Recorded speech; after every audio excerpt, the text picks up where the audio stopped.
Bonjour à tous, bienvenue sur SVM6. On va continuer cette série, on va finir cette série, donc consacrée à l'éclairage avec Blender. Donc, je vous ai parlé de beaucoup d'éléments déjà. Et comme je vous l'avais indiqué dans le premier tuto, on va modéliser également un gyrophare que l'on va animer. On va voir comment déjà modéliser le gyrophare, animer le catadioptre qui est à l'intérieur, donc la partie chromée, l'espèce de globe chromé qui est à l'intérieur.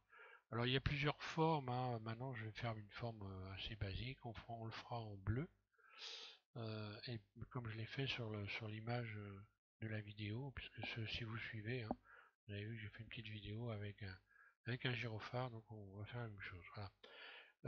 Bon, on va commencer par le modèle déjà, et puis on va animer l'intérieur, puis ensuite sur un second tuto, on verra toute la partie matériaux, la transparence pour le verre, etc. Donc on va faire le truc complet, voilà.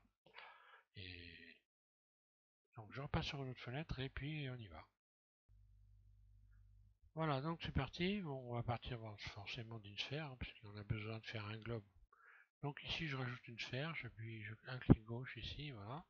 Vue 1, je clique sur le 1 de mon pavé numérique. Tab, j'emmène donc mon objet soit en cliquant sur Tab, soit en allant ici dans cette fenêtre pour passer en mode Edit, ok. Ensuite, je vais sélectionner uniquement la ligne centrale ici de ma sphère en faisant Alt, en j'appuie en continu, un clic droit, et là je sélectionne donc tout le rayon qui est au centre. Je vais découper ce rayon en cliquant sur V de mon pavé de mon clavier, V, et puis ensuite CTRL L. Je sélectionne donc tout le bas en faisant ça, et je vais supprimer X vertice, le bas. Voilà. Donc là déjà j'ai la coupole, le globe en fait, voilà, du gyrophare. Ensuite je sélectionne Alt, un clic droit sur le bord ici, puis extrude E, et avec ma poignée de déplacement ici, j'abaisse l'ensemble pour avoir donc la partie tubulaire de mon gyrophare. Voilà. Donc là déjà on a fait grosso modo le plus important. On va maintenant voir l'intérieur directement, puisqu'il va falloir faire le catadioptre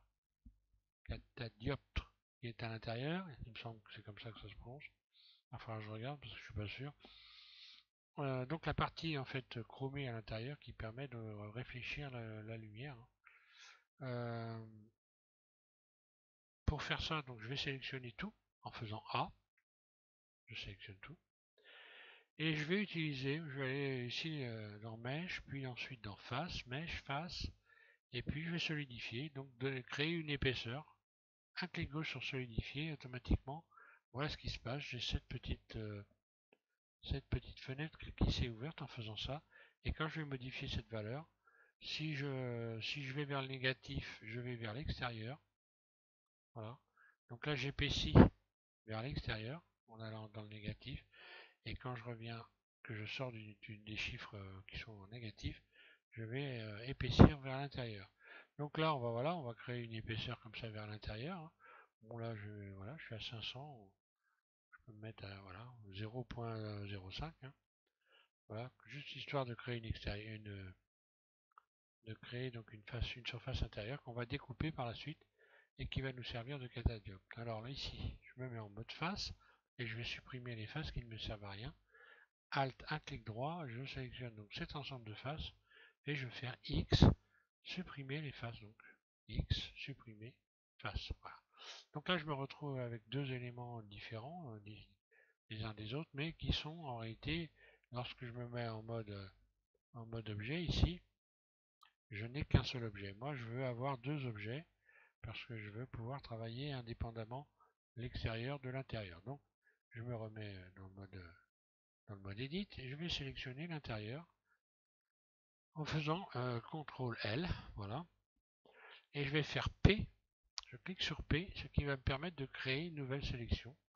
Voilà, donc séparer en fait, voilà, je sépare les éléments, je clique un clic gauche sur sélection P, un clic gauche, et maintenant j'ai deux objets. Lorsque je vais en mode objet, ici, eh bien j'ai bien quand je clique, j'ai bien deux objets différents. Voilà. Alors, ces objets, je vais pouvoir maintenant les tout de suite leur appliquer des... Bon, je pourrais le faire après, remarquez, mais bon, je vais le faire tout de suite, ou alors appliquer des modificateurs. Donc, je clique sur cette petite clé plate ici, un clic gauche ici, et je vais faire subdivision de surface. Ici, je vais donc sélectionner 2, et je vais également adoucir cette surface en allant ici dans Outils, je vais tout en haut, ici, je clique sur Outils, et je vais aller adoucir ici dans la liste, voilà. En mode objet, évidemment, en mode objet ici. Hein. Voilà. Donc là, j'ai adouci tout ça. Maintenant, je vais pouvoir sélectionner ici l'intérieur. Je vais faire la même chose. Subdivision de surface. Je vais cliquer sur le 2 ici. Et adoucir, pareil. Voilà. Maintenant, j'ai bel et bien deux objets qui sont auxquels on a appliqué la subdivision de surface et l'adoucissement. Alors ensuite, je sélectionne ici. Alors ici, vous avez la possibilité de sélectionner à partir de cette fenêtre-là. J'en parle rarement parce que moi je suis habitué à me servir des deux en fait. Hein. Mais par souci de simplicité, j'évite de en rajouter trop pour les personnes qui débutent. Hein. Donc j'ai tendance à faire un petit peu les choses les plus simples, à aller sélectionner les éléments ici sur la table de modélisation. Donc sur la vue 3D en fait, hein, voilà. Et puis on peut sélectionner ici également les éléments. Donc le fait d'avoir séparé ma sphère, en fait ici la numéro 1, la numéro 1 en fait c'est la sphère ici, c'est celle-là la numéro 1 et c'est celle-là la numéro 2 en fait en quelque sorte. Hein. Voilà. Donc quand je sélectionne ici j'ai l'intérieur et quand je sélectionne ici j'ai l'extérieur pour être clair. Voilà. Donc ce qui va nous intéresser c'est déjà de commencer par travailler sur l'intérieur. Donc la partie sphère extérieure je la sélectionne, un clic gauche ici ou alors un clic droit dans la fenêtre ici et je vais la cacher en faisant H. Voilà. Maintenant comme ça je n'ai plus que la partie intérieure que je peux sélectionner ici. Ici ou ici. Ici ou soit dans cette fenêtre là. Et je vais l'emmener tab en mode edit et je vais la découper en deux. Voilà. Je me mets en vue dessus, 7 de mon pavé numérique. Et je vais me mettre ici en mode vertice. Sélectionner ici la ligne qui traverse. Comme ceci. Cette partie là, cette cloche là. Et je vais faire V encore une fois. Puis je recommence. Voilà. Je peux faire donc.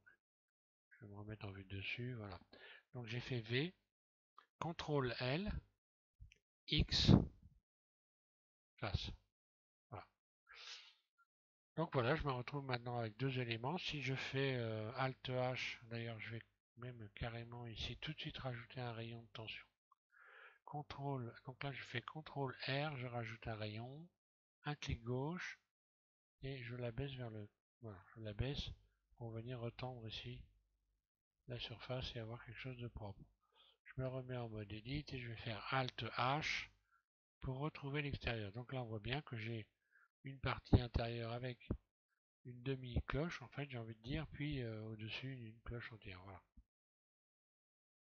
Alors le truc, bon maintenant on verra plus tard pour ce qui est de rajouter des matériaux, hein, donc pour avoir des surfaces qui vont permettre d'avoir de la transparence et de pouvoir renvoyer de la lumière.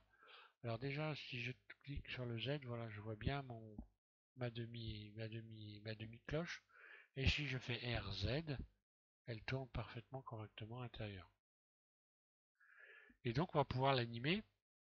Alors auparavant, on va finaliser la modélisation, on va finaliser le modèle sur l'extérieur pour faire un petit bord ici, hein, que ça ressemble réellement. Donc j'emmène l'extérieur en mode edit, Alt, un clic droit ici sur le bord, extrude surface, ES.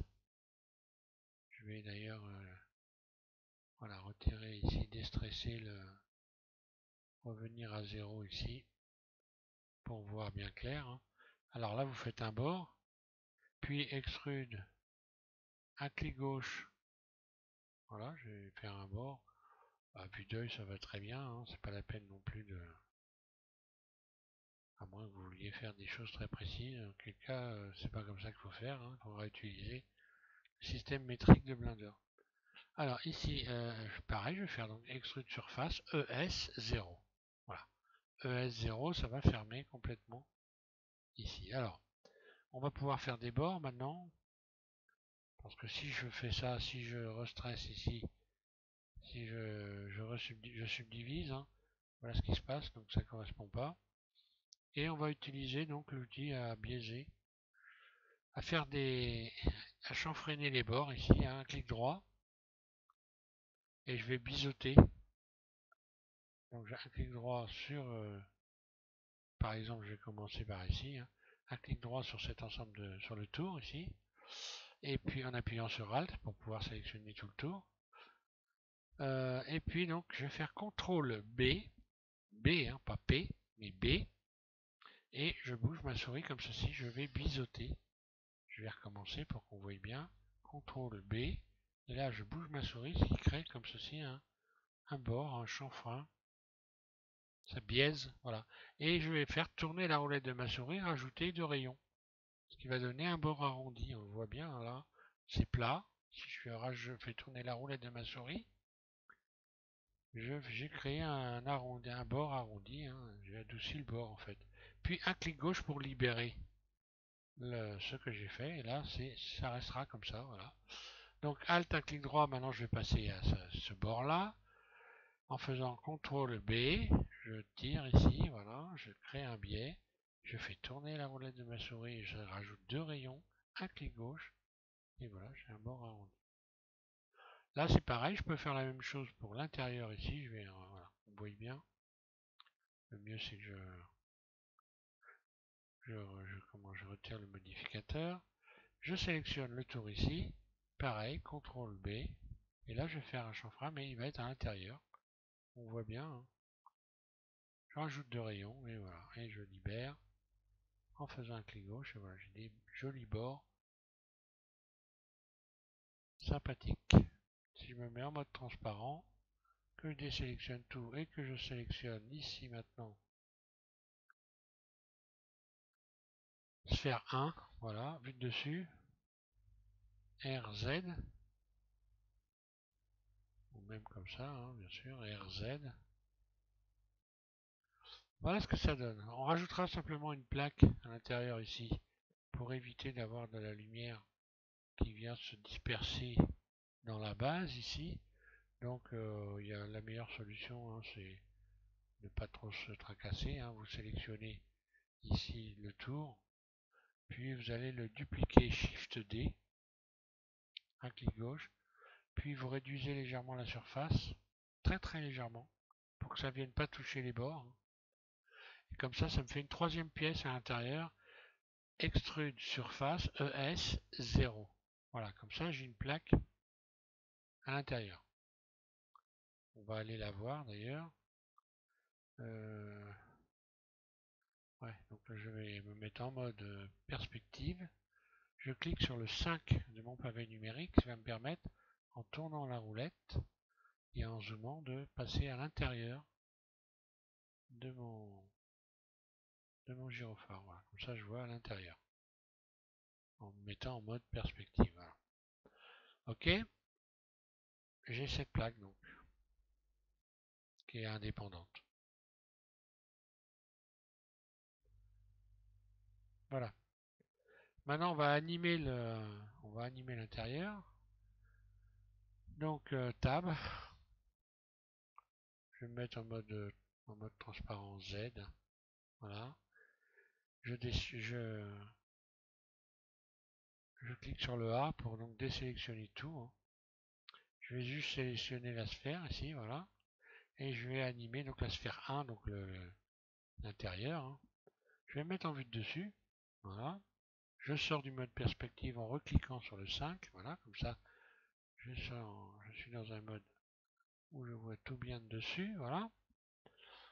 Et je n'ai plus qu'à animer donc la bébête en utilisant ici la timeline. Alors, je pourrais ne faire qu'un seul tour et estimer que pour faire un tour, ça va durer 5 images ou 10 images, peu importe.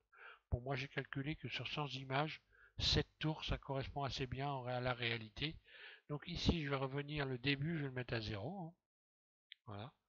Donc ici, je mets soit j'utilise les flèches, soit je peux taper 0. Hein. Voilà.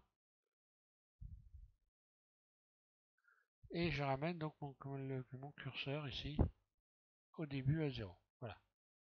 Donc là, c'est pareil. Hein, on peut parfaitement ramener le curseur en allant utiliser ici. Hein, c'est comme un magnétoscope. Hein.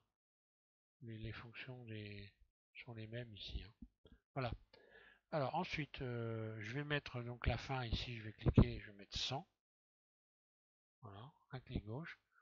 Donc la partie qui va concerner l'animation sera la partie claire et la partie foncée, mais où il n'y a rien du tout, ça s'arrête. Voilà. Ensuite, une fois qu'on a fait ça, on va pouvoir donc créer la première image clé, donc le départ en fait. Voilà. Le départ de la rotation en cliquant ici sur cette icône-là, un clic gauche, j'enclenche l'enregistrement comme si j'enclenchais l'enregistrement avec une caméra. Pareil, c'est exactement la même chose. Pour pouvoir enclencher le début de l'enregistrement et donc rajouter une image clé, donc les images clés, ce sont donc les, les éléments qui permettent de... Comment je vais expliquer ça? J'ai envie de dire, c'est ce qui va délimiter le début et la fin d'une action. Voilà. Je pense que c'est la définition, ça devrait être pas mal. Donc ben voilà, au début de l'action, je fais un clic gauche sur le manipulateur ici de déplacement, ce qui va créer une image clé. Un clic gauche, et on voit qu'il y a une barre jaune qui est venue se positionner ici, sous le curseur ici de la timeline. Alors, le début d'animation, c'est ça. Donc là, tant qu'on est comme ça, le catadioptre est dans cette position. Maintenant, je vais déplacer mon curseur ici et je vais le mettre à 100 ici. Et donc, ça correspond ici. On peut le déplacer soit en le saisissant ici, un clic gauche en continu, désolé. Et... Pas bon Coca-Cola. Hein. Ensuite, ici, enfin, c'est pas bon. Si, c'est bon, c'est trop bon. Ensuite, donc ici, je me mets à 100, hein, donc sans image. Et à 100 images, je vais donc maintenant programmer le nombre de tours en faisant tout simplement tourner cet élément-là. Donc je fais une rotation sur Z. Alors je vais mettre mon curseur ici, RZ, et je vais faire 7 tours. Donc 1, 2, 3, 4, 5, 6 et 7. Encore une fois, j'aurais pu ne faire qu'un seul tour, hein, mais voilà, c'est pour expliquer un petit peu, un peu plus. Donc maintenant, il faut que je repositionne mon catadioptre sur l'axe X. Hein. Il faut qu'il soit bien placé. Alors je vais lâcher en faisant un clic gauche, je lâche, et donc j'ai une image clé qui est venue se positionner. Et maintenant, pour être sûr que je suis bien sur l'axe rouge, je vais zoomer, parce que maintenant je peux encore peaufiner. Je peux encore peaufiner en faisant donc une rotation RZ. Et voilà, je viens juste positionner, ce qui fait que j'aurai pas d'arrêt quand ça va tourner en continu et j'aurai pas d'arrêt au retour. Hein. Au retour, si j'ai pas l'élément qui est placé exactement au même endroit, au retour il va y avoir un décalage tout simplement. Hein. Et puis ça va pas permettre de faire une vidéo correcte. Alors maintenant, si j'enclenche la lecture, maintenant je vais donc désenclencher l'enregistrement. Un clic gauche, surtout faut pas oublier ça. J'enclenche la lecture, un clic gauche ici. Et voilà ce que ça donne. Ça tourne avec un ralentissement au départ, ça part au ralenti et à la fin. Et bon, c'est pas ce qu'on cherche évidemment dans un gyrophare. Donc ce que je vais faire, je vais ouvrir une nouvelle fenêtre ici. J'appuie en continu sur le coin ici à gauche, un clic gauche. J'ouvre cette fenêtre. J'appuie en continu à gauche avec ma souris et donc je bouge ma souris. Hein. Voilà. Là, vous allez sélectionner une nouvelle fenêtre en allant dans Sheet ici, un clic gauche. Ça vous ouvre cette fenêtre-là. Et pour pouvoir donc avoir une rotation continue sans ralentissement, vous mettez votre curseur de souris sur cette fenêtre-là, non pas sur celle-là, mais sur celle-là, puis vous faites T, ça vous ouvre cette petite affichette-là, vous n'avez plus qu'à cliquer un clic gauche sur linéaire, un clic gauche, voilà. Et là, vous allez voir, regardez ce qui se passe, ça tourne parfaitement, sans arrêt. Voilà, pour cette première partie. Donc ça, ce que je viens de faire là, évidemment, c'est valable pour tout, hein. Lorsque vous voulez faire tourner, déplacer des éléments sans qu'il y ait des ralentissements, ben voilà, c'est là qu'il faut aller pour venir régler ce problème-là quand vous l'avez. Donc pour le prochain tuto, on passera donc au rajout de matériaux. Encore une fois, le catadioptre, on va le chromer. L'extérieur de la cloche, on va la mettre on va la texturer avec du vert, et puis on verra la base ici de la base donc du gyrophare en PVC plastique, on fera un plastique noir. Et pour ce qui est de l'éclairage intérieur, on va utiliser un cylindre et puis on va lui rajouter on va lui rajouter ici un matériau émission. On va également s'occuper de l'environnement pour pouvoir avoir enfin un éclairage acceptable du gyrophare. Voilà. Donc je vous remercie tous de suivre SVM6 et puis je vous invite à regarder le prochain tuto. Donc ça sera, j'en ferai pas plus, hein, on se base sur 2 tutos, ça suffit largement pour faire ça. Simplement je referai donc dans le thème de l'éclairage, je reviendrai sur le thème avec l'application que je vous ai demandé de rajouter il n'y a pas très longtemps ici LensFlare qui permet donc d'avoir un effet d'étoile, de brillance extrême sur les éléments ici. Pour ceux qui suivent, normalement je vous ai expliqué comment l'installer et je vous ai expliqué également qu'il faut vous mettre en anglais pour pouvoir vous en servir parce que Blender ne reconnaît pas, hein. Je ne sais pas comment ça se passe exactement, mais voilà, on est obligé d'utiliser l'anglais pour pouvoir utiliser LensFlare correctement. Voilà. Donc merci à tous de suivre SVM6 et puis je vous invite à continuer avec ce modèle. Et puis à poser vos questions, hein. Si vous avez des questions, n'hésitez pas, hein. Je réponds sans problème. Et je réponds pas, je réponds en moyenne dans la journée, hein. Au pire dans la journée, et en moyenne à peu près dans l'heure ou les 2 heures qui suivent, vous avez une réponse à votre question. Voilà, merci à tous.